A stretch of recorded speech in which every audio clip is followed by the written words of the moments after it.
Hello students, from today I am starting your term 2 syllabus for class 9th, okay, 9th onwards.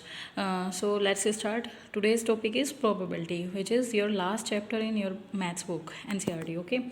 So let's start. In this video, I am clearing your basic concepts related to probability, okay. So let's start from the first definition. First is probability. What is a probability? Probability is a quantitative measure of likelihood of given events occurrence, यानी कि किसी काम के होने की जो संभावना होती है उसको हम probability से मेज़र करते हैं, ठीक है. Event. What is an event? An event for an experiment is the collection of some outcomes of the experiment. जो एक्सपेरिमेंट हम कर रहे हैं तो उसमें से जो आउटकम्स आते हैं उनका कुछ कलेक्शन, ठीक है. ट्रायल क्या होता है? ए trial is an action which results in one और सेवरल आउटकम्स. ट्रायल क्या होता है? एक एक्शन होता है जो कि results which results in one और सेवरल आउटकम्स, जो एक या एक से ज़्यादा आउटकम्स पे डिपेंड करता है, ठीक है. Now the formula, the empirical और एक्सपेरिमेंटल प्रोबेबिलिटी, जिसको हम डिनोट करते हैं P of any event E. Of an event E is given by probability of E is equals to, this is the formula, ठीक है. Number of times event happened, यानी कि कितने इवेंट्स होते हैं, upon number of times the experiment was repeated, यानी कि एक एक्सपेरिमेंट में कितने आउटकम्स पॉसिबल आ सकते हैं, ठीक है.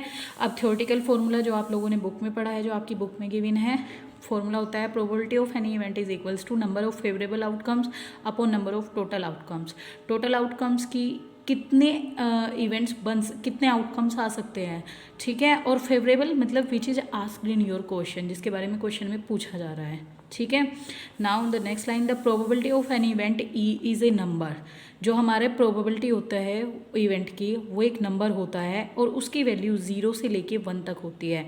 बिटवीन 0 to 1, यानी कि 0 भी हो सकती है 0 से बड़ी, बट 1 और 1 से छोटी, ठीक है.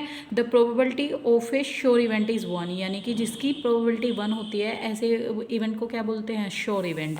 And the probability of an impossible event is 0, यानी कि जिसकी प्रोबेबिलिटी 0 होगी उस इवेंट को हम बोलेंगे इम्पॉसिबल इवेंट, ठीक है. सो ये आपके कुछ बेसिक कंसेप्ट थे प्रोबेबिलिटी से रिलेटेड.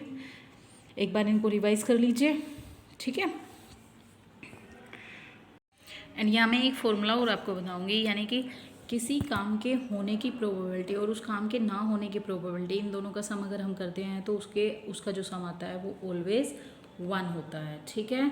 यानी कि किसी काम के होने और ना होने की प्रोबेबिलिटीज़ का सम 1 होता है. यानी कि अगर हमें किसी काम के होने की प्रोबेबिलिटी पता है और हमें ना होने की निकालनी है, तो हम क्या करेंगे? इस फॉर्मूले में पुट करेंगे वैल्यू और उसको ट्रांसफ़र करके ना होने की प्रोबेबिलिटी निकाल देंगे, ठीक है.